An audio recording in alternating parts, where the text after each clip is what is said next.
بسم اللہ الرحمن الرحیم۔ ناظرین، ملکان ایک بہت بڑا بادشاہ تھا۔ اس کا بس ایک ہی بیٹا تھا جس کا نام حضرت خضر علیہ السلام تھا۔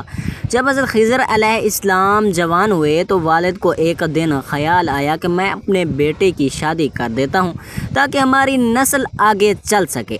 حضرت خضر علیہ السلام ہر وقت اللہ کی عبادت میں مشغول رہتے، ان کو دنیا داری کی کوئی پرواہ نہ ہوتی، ان کو شادی سے کوئی سروکار نہ تھا۔ لیکن حضرت خضر علیہ السلام کے والد نے ان کو شادی کرنے پر مجبور کر دیا۔ حضرت خضر علیہ السلام کی شادی ایک بہت ہی حسین و جمیل لڑکی سے کروا دی گئی۔ آپ علیہ السلام شادی سے بالکل خوش نہ تھے۔ حضرت خضر علیہ السلام نے شادی کی پہلی رات بھی اپنی بیوی کی طرف کوئی توجہ نہ دی۔ ساری رات حضرت خضر علیہ السلام اللہ تعالیٰ کی عبادت میں مشغول رہے۔ جب صبح کا وقت ہوا تو حضرت خضر علیہ السلام نے اپنی بیوی سے کہا کہ میرا راز کسی سے افشا نہ کرنا، جو بھی آپ سے پوچھے تو کہہ دینا کہ سب معاملات ٹھیک رہے ہیں۔ لڑکی نے حضرت خضر علیہ السلام سے وعدہ کیا اور سب کو وہی کہا جو حضرت خضر علیہ السلام نے بیوی کو کہا تھا۔ لیکن لوگوں نے حضرت خضر علیہ السلام کی بیوی کی باتوں پر یقین نہ کیا۔ حضرت خضر علیہ السلام کے والد صاحب سے یہ کہا کہ آپ کے بیٹے نے ساری رات بیوی کی طرف نہیں دیکھا ہے۔ لوگوں کے کہنے پر حضرت خضر علیہ السلام کی بیوی کو دائی کے پاس چیک کروایا گیا تو دائی نے بھی یہی کہا کہ لڑکی ابھی کنواری ہے، اس کو کسی بھی مرد نے نہیں چھوا ہے۔ حضرت خضر علیہ السلام کے والد محترم کو کہا کہ آپ اپنے بیٹے کو ایک غیر باکر عورت مہیا کریں، کیونکہ آپ کے بیٹے کو با کردار عورت میں کوئی دلچسپی نہیں، کوئی ایسی کمزوری ہو جس کی وجہ سے باکرہ لڑکی ان کے لیے بیکار ہو۔ چنانچہ حضرت خضر علیہ السلام کے والد نے آپ علیہ السلام کی شادی ایک غیر باکرہ عورت سے کروا دی اور پہلی والی بیوی کو طلاق دلوا دی۔ شادی کی پہلی رات حضرت خضر علیہ السلام کے والد نے کہا کہ رات کے ٹھیک حالات بتانا، حضرت خضر علیہ السلام آپ کی طرف متوجہ ہوتے ہیں یا نہیں۔ چنانچہ جب رات ہوئی تو حضرت خضر علیہ السلام نے پہلی بیوی کی طرح اس عورت پر بھی کوئی توجہ نہ دی۔ آپ علیہ السلام ساری رات اللہ تعالیٰ کی عبادت میں مشغول ہوئے۔ جب صبح ہوئی تو رات کے بارے میں دریافت کیا گیا تو اس عورت نے کہا یہ لڑکا مرد نہیں ہے۔ حضرت خضر علیہ السلام کے والد کو جب یہ پتہ چلا تو حضرت خضر علیہ السلام کو سزا دینے کا فیصلہ کر لیا۔ حضرت خضر علیہ السلام کے والد نے آپ علیہ السلام کو ایک کمرے میں بند کر دیا۔ اس کمرے کے دروازے کو چونے، گارے اور اینٹ پتھر سے بند کروا دیا، حتیٰ کہ 2 دن تک آپ علیہ السلام اسی کمرے میں بند رہے، اور 2 دن کے بعد آپ علیہ السلام کے والد گرامی کے دل میں بیٹے کی محبت جاگ اٹھی۔ اس کے بعد کمرے کو کھولنے کا حکم دیا گیا۔ جب کمرے کو کھولا گیا تو دیکھتے ہی کہ حضرت خضر علیہ السلام کمرے میں موجود ہی نہیں ہے۔ یہ دیکھ کر لوگوں کو بڑی حیرانگی ہوئی۔ ہلکان کو جب یہ پتہ چلا کہ میرے بیٹے کے وجود سے محروم ہو گیا ہوں تو اس نے بیٹے کو تلاش کرنے کی بڑی کوشش کی، لیکن ملکان اپنے بیٹے کو تلاش نہ کر سکے۔ حضرت خضر علیہ السلام اللہ تعالیٰ کے حکم سے وہاں سے نکل کر حضرت ذوالقرنین علیہ السلام کے پاس چلے گئے تھے۔ آپ علیہ السلام حضرت ذوالقرنین علیہ السلام کے ہمراہ باہر ظلمات میں جا کر آب حیات نوش کیا، ہمیشہ کے لیے اپنی زندگی کے مالک بن گئے۔ خدا نے حضرت خضر علیہ السلام کو یہ معجزہ عطا کیا کہ آپ علیہ السلام کو دریاؤں پر موکل کر دیا۔ چنانچہ حضرت خضر علیہ السلام ایک سمندر کے قریب ہی رہائش پذیر ہو گئے۔ ایک دن حضرت خضر علیہ السلام ایک جزیرے میں نماز ادا کر رہے تھے کہ اتنے میں حضرت خضر علیہ السلام کے وطن کے 2 تاجر کشتی کے حادثے کے بعد اسی جزیرے میں جا پہنچے۔ جب حضرت خضر علیہ السلام عبادت سے فارغ ہوئے تو لوگوں نے اپنے حالات بتائے۔ ان تاجروں نے حضرت خضر علیہ السلام کو پہچان لیا تھا۔ ان لوگوں نے اپنی مشکل بتائی۔ حضرت خضر علیہ السلام نے فرمایا کہ میں آپ کی مدد ایک شرط پر کروں گا۔ وہ شرط یہ ہے کہ اپنے ملک میں جا کر کسی سے بھی میرا ذکر نہیں کرو گے۔ ان لوگوں نے یقین دلایا کہ ہم کسی سے بھی آپ علیہ السلام کا ذکر نہیں کریں گے۔ حضرت خضر علیہ السلام نے سمندر کی لہروں کو حکم جاری کر دیا کہ ان لوگوں کو خالصتاً گھر پر پہنچا دو۔ سمندر کی لہر نے ان لوگوں کو ساحل پر پہنچا دیا۔ اپنے ملک میں پہنچنے کے بعد ایک آدمی تو اپنے وعدے پر قائم رہا مگر دوسرے آدمی سے رہا نہ گیا۔ وہ آدمی حضرت خضر علیہ السلام کے والد ملکان کے پاس گیا۔ اس نے حضرت خضر علیہ السلام سے ملاقات کا سارا واقعہ بتا دیا۔ اس آدمی نے یہ بھی کہا تھا کہ میرے ساتھ ایک تاجر اور بھی تھا۔ جب اس تاجر کو بھی ملکان نے اپنے پاس آنے کو کہا، جب وہ تاجر بادشاہ کے پاس آیا تو اس نے کہا کہ یہ آدمی جھوٹ بول رہا ہے، میں تو اس آدمی کو جانتا بھی نہیں ہوں، یہ کون ہے؟ اس آدمی نے کہا کہ بادشاہ سلامت، یہ آدمی جھوٹ بول رہا ہے، اس کو قید کر لیں اور میرے ساتھ اپنے کچھ ساتھی اس جزیرے میں بھیج دیں، ساری حقیقت سامنے آ جائے گی۔ چنانچہ بادشاہ نے اس تاجر کے ساتھ اپنے کچھ آدمی جزیرے کی طرف بھیج دیے، مگر جب ملکان کے آدمی وہاں گئے انہوں نے حضرت خضر علیہ السلام کو بڑا تلاش کیا، لیکن بادشاہ کے آدمی ناکام لوٹ آئے۔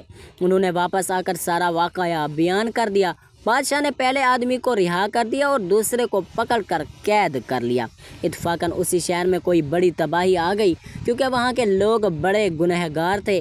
اس تباہی میں سوائے دو آدمیوں کے سب کو برباد کر کے رکھ دیا۔ ایک وہ کنواری عورت جس نے حضرت خضر علیہ السلام کا راز فاش نہ کیا تھا، دوسرا وہ آدمی جس نے حضرت خضر علیہ السلام سے کیا ہوا وعدہ پورا کیا۔ جب وہ دونوں آپس میں ملے تو انہوں نے ایک دوسرے سے بات چیت کی۔ دونوں نے ایک دوسرے کو بتایا کہ ہم نے خضر علیہ السلام کا راز فاش نہیں کیا۔ ان دونوں نے آپس میں نکاح کر لیا۔ ملک سے ہجرت کر کے یہ دونوں کسی دوسرے ملک جا کر بسے۔ حضرت یحییٰ علیہ السلام اور حضرت عیسیٰ علیہ السلام اور حضرت الیاس علیہ السلام یہ سب نیکوکاروں میں سے ہیں۔ حضرت زکریا علیہ السلام حضرت سلیمان بن داؤد علیہ السلام کی اولاد میں سے تھے۔ اللہ تعالیٰ نے آپ کو بنی اسرائیل کی ہدایت اور رہنمائی کے لیے مبعوث فرمایا۔ قرآن کریم اور سیرت تاریخ کی کتب میں آپ علیہ السلام کی حیات مبارکہ کے بارے میں بہت زیادہ تفصیل موجود نہیں، تاہم قرآن کریم کی 4 سورت آل عمران کی آیت نمبر 37 اور 41، سورت انعام کی آیت نمبر 85، سورت مریم کی آیت نمبر 200 سے 11 اور سورت انبیاء کی آیت 99 سے 90 تک کچھ احادیث مبارکہ میں آپ کا تذکرہ ہے جن سے آپ کے بارے میں کچھ آگاہی حاصل ہوتی ہے۔ نیز بابل میں ایک باب صحیفہ حضرت زکریا علیہ السلام کے نام سے ہے، لیکن یہ وہ زکریا نہیں جن کا ذکر قرآن کریم میں ہے۔ تورات والے زکریا کی ولادت حضرت عیسیٰ علیہ السلام کی ولادت سے 500 سال قبل بیان ہے، جبکہ قرآن مجید میں جن زکریا علیہ السلام کا ذکر ہے وہ حضرت عیسیٰ علیہ السلام کی والدہ حضرت مریم علیہ السلام کی مربی اور حضرت یحییٰ علیہ السلام کے والد ماجد ہیں۔ حضرت زکریا علیہ السلام کی اہلیہ اور حضرت مریم علیہ السلام کے والدہ آپس میں بہنیں تھیں۔ یوں حضرت زکریا علیہ السلام حضرت مریم علیہ السلام کے خالو تھے۔ آپ علیہ السلام نبی ہونے کے علاوہ بیت المقدس کے امام خادم اور ایک روحانی شخصیت تھے۔ لوکا کی انجیل میں اس منصب کو کاہن کہا گیا ہے۔ دراصل بنی اسرائیل میں کاہن ایک مذہبی اور روحانی عہدہ تھا جس کا ذمہ ہیکل سلیمانی اور بیت المقدس کی مذہبی رسومات انجام دینا تھا۔ آپ علیہ السلام کے والد کے نام کے بارے میں مفسرین نے مختلف اقوال تحریر کیے ہیں۔ حافظ عبدالقاسم ابن عساکر اپنی مشہور کتاب حافل میں فرماتے ہیں کہ آپ علیہ السلام کے والد محترم کا اسم گرامی برخیا تھا۔ حضرت زکریا علیہ السلام بھی دیگر انبیاء کرام علیہ السلام کی طرح اپنے ہاتھ سے کام کرتے تھے، جس کی تصدیق اس حدیث مبارکہ سے ہوتی ہے کہ حضرت ابو ہریرہ رضی اللہ تعالیٰ عنہ سے روایت ہے کہ نبی کریم صلی اللہ علیہ وآلہ وسلم نے فرمایا، حضرت زکریا علیہ السلام بڑھائی تھے۔ اللہ تعالیٰ نے دنیا میں جتنے بھی انبیاء کرام مبعوث فرمائے انہوں نے معاش کے لیے کسی نہ کسی پیشے کو ضرور اپنایا۔ وہ اپنی روزی اپنے ہاتھ کی محنت سے پیدا کرتے اور اپنے معاش کا بوجھ کسی دوسرے پر نہ ڈالتے۔ کسی سے دین کے حق کے کام کی اجرت طلب نہیں کرتے تھے، بلکہ یہ اعلان کرتے اور میں تم سے اس تبلیغ پر کوئی اجرت نہیں مانگتا، میری اجرت تو اللہ رب العالمین ہی پر ہے۔ مفسرین تحریر فرماتے ہیں کہ حضرت آدم علیہ السلام جب دنیا میں بھیجے گئے تو ان کے پاس جنت کے پودوں کے بیج تھے۔ انہوں نے کاشتکاری کی اور سب سے پہلے آٹا پیش کر روٹی بنائی، نیز ستر پوشی کے لیے جانور کی کھالوں کا لباس تیار کیا۔ یہ سب کام حضرت جبرائیل امین علیہ السلام نے انہیں سکھایا۔ حضرت شیس علیہ السلام نے تعمیرات کا کام کیا، شہروں اور گلیوں کی بنیاد رکھی، بابل اور سوس آپ علیہ السلام نے آباد کیے۔ حضرت نوح علیہ السلام لکڑی کا کام کرتے تھے، آپ علیہ السلام نے کشتیاں بنائیں۔ حضرت ادریس علیہ السلام نے کپڑا بنانا، تول اور اسلحہ بنانے کا طریقہ ایجاد کیا۔ حضرت ہود علیہ السلام اور حضرت صالح علیہ السلام تجارت کیا کرتے تھے۔ حضرت ابراہیم علیہ السلام اور حضرت اسماعیل علیہ السلام کھیتی باڑی کے علاوہ تعمیراتی کام بھی کیا کرتے تھے۔ انہوں نے خانہ کعبہ کی تعمیر کی۔ حضرت اسماعیل علیہ السلام تیر کمان بھی بنایا کرتے تھے۔ حضرت شیس علیہ السلام اونٹ بھیڑ بکریاں پالتے اور ان کے دودھ سے معاش تلاش کرتے۔ حضرت نوح علیہ السلام کھیتی باڑی کرتے تھے۔ حضرت اسحاق علیہ السلام، حضرت یعقوب علیہ السلام اور ان کے فرزند بکریاں چرایا کرتے تھے۔ حضرت موسیٰ علیہ السلام کھیتی باڑی کے ساتھ بکریاں بھی چرایا کرتے۔ آپ علیہ السلام کے نکاح کے مہر میں بھی بکریاں چرانا تھا۔ حضرت داؤد علیہ السلام کے لیے اللہ تعالیٰ نے لوہا نرم فرما دیا تھا۔ آپ علیہ السلام لوہے سے ذرہ اور دیگر اوزار بنایا کرتے تھے۔ حضرت سلیمان علیہ السلام عظیم الشان سلطنت کے مالک تھے۔ آپ علیہ السلام کا زیادہ تر وقت سفر میں گزرتا، لیکن جب بھی وقت ملتا اپنے ہاتھ سے پنکھے بناتے۔ امام انبیاء سید المرسلین حضور رسالت مآب حضرت محمد مصطفیٰ صلی اللہ علیہ وآلہ وسلم نے بچپن میں بکریاں چرائیں۔ حضرت مریم علیہ السلام کی والدہ اپنی نظر پوری کرنے کے لیے نامود لود مریم کو لے کر بیت المقدس پہنچی۔ وہاں مسجد کے مجاور خادم اور کہن موجود تھے، جن میں حضرت زکریہ علیہ السلام بھی شامل تھے۔ حضرت مریم علیہ السلام کے والدہ نے کہا، اس بچے کے متعلق نظر مان چکی ہوں، اب یہ بیت المقدس کی خدمت کے لیے آپ لوگوں کے پاس رہے گا۔ چونکہ وہ حضرت عمران علیہ السلام کی بیٹی تھی، جو مسجد کے امام اور ایک روحانی بزرگ تھے، لہٰذا سب کی خواہش تھی کہ بچی اسے مل جائے۔ حضرت زکریہ علیہ السلام کا استدلال تھا کہ بچے کی ماں اور ان کی اہلیہ سگی بہنیں ہیں، نیز خالہ بھی ماں کی جگہ پر ہوتی ہے، اس لیے بچی کی پرورش پر ان کا حق زیادہ ہے۔ تاہم دیگر افراد اسی پر راضی نہ ہوئے تو قرآن اندازی کا فیصلہ کیا گیا، جس پر تینوں بار قرآن حضرت زکریہ علیہ السلام ہی کے نام سے نکلا۔ یوں اللہ تعالیٰ نے آپ علیہ السلام کو حضرت مریم علیہ السلام کا سرپرست بنا دیا۔ آپ علیہ السلام نے بڑے ذوق و شوق سے ان کی پرورش کی۔ انہوں نے حضرت مریم علیہ السلام کو اپنے گھر ہی میں رکھا، لیکن جب وہ ذرا سمجھدار ہو گئیں تو انہیں مسجد سے متصل ایک حجرے میں منتقل کر دیا، جبکہ رات کو وہ اپنی خالہ ہی کے پاس آ کر سو جایا کرتی تھی۔ حضرت زکریہ علیہ السلام جب حجرے سے باہر جاتے تو حفاظت کا نقطہ نظر سے باہر سے قفل لگا دیا کرتے، لیکن جب واپس آتے تو یہ دیکھ کر حیران رہ جاتے کہ حضرت مریم علیہ السلام کے پاس بے موسم کے انتہائی اعلیٰ پھل اور میوہ جات موجود ہوتے۔ آپ نے ایک دن تعجب اور حیرت سے پوچھا، اے مریم، یہ روزی تمہارے پاس کہاں سے آتی ہے؟ وہ بولی، اللہ کے ہاں سے آتی ہے۔ بے شک اللہ جسے چاہتا ہے بے شمار رزق عطا کرتا ہے۔ یہ ایک لحاظ سے حضرت مریم علیہ السلام کی کرامت تھی۔ حضرت زکریہ علیہ السلام اہلیہ محترمہ عائشہ بانجھ پن تھی، جس کی وجہ سے وہ بے اولاد تھیں۔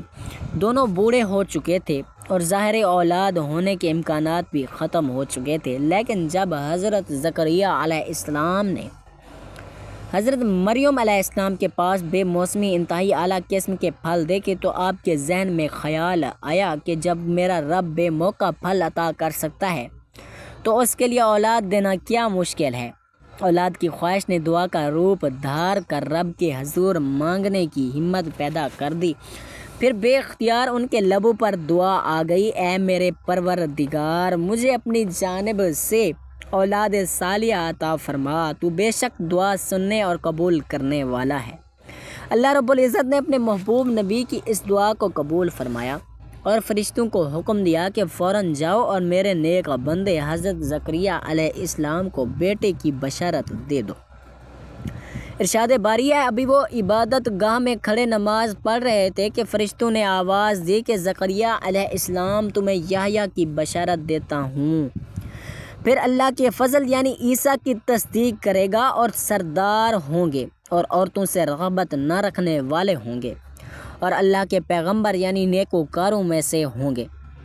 قرآن مجید 16ویں پارے کی سورۃ مریم میں اللہ رب العزت نے اس واقعے کو یوں بیان فرمایا ہے کہ تیرے پروردگار کے اس مہربانی کا ذکر جو اس نے اپنے بندے حضرت زکریہ علیہ السلام پر بھی کیا، جب انہوں نے اپنے پروردگار سے چپکے دعا کی کہ اے میرے رب میری ہڈیاں کمزور ہو گئی ہیں اور سر میں بڑھاپا چپکنے لگا ہے، لیکن میں کبھی بھی تجھ سے دعا کر کے محروم نہیں رہا، مجھے اپنے مرنے کے بعد اپنے قرابہ داروں کا ڈر ہے، میری بیوی بھی بانجھ ہے، بس تو مجھے اپنے پاس سے وارث عطا فرما جو میرا بھی وارث ہو اور حضرت یعقوب علیہ السلام کے خاندان کا بھی جانشین، اے میرے رب تو اسے قبول بندہ بنا لے۔ اے اللہ تعالیٰ، اے حضرت زکریہ علیہ السلام ہم تمہیں ایک بچے کی خوشخبری دیتے ہیں جس کا نام یحییٰ ہے، ہم نے اس سے پہلے اس کا نام بھی کسی کو نہیں دیا۔ حضرت زکریہ علیہ السلام کہنے لگے، میرا رب میرے ہاں لڑکا کیسے پیدا ہوگا جبکہ میری بیوی بانجھ ہے اور میں خود بڑھاپے کے انتہائی ضعف کو پہنچ چکا ہوں۔ ارشاد ہوا، تمہارے لیے علامت یہ ہے کہ باوجود بھلا چنگا ہونے کے تم 3 راتوں تک کسی شخص سے بول نہ سکو گے۔ اب حضرت زکریہ علیہ السلام اپنے حجرے سے نکل کر اپنی قوم کے پاس آئے تو ان سے اشارے سے کہا کہ تم صبح شام اللہ کی تسبیح بیان کرتے رہو۔ حضرت زکریہ علیہ السلام نے دعا سے پہلے اپنے ضعف و کمزوری کا ذکر کیا۔ امام قرطبی فرماتے ہیں کہ دعا مانگتے وقت اپنی ضعف و بدحالی اور حاجت مندی کا ذکر کرنا قبولیت دعا کے لیے اقرب ہے۔ علماء کرام نے فرمایا کہ دعا میں پہلے اللہ تعالیٰ کی نعمت اور اپنی حاجت مندی کا ذکر کرنا چاہیے۔ مفتی شفیع فرماتے ہیں، میں اپنی حاجت مندی کا اظہار مستحب ہے۔ بنی اسرائیل نے پہلے آپ کے صاحبزادے حضرت یحییٰ علیہ السلام کو شہید کیا، اس وقت آپ علیہ السلام دمشق میں تھے۔ حضرت یحییٰ علیہ السلام کی شہادت کے بعد بنی اسرائیل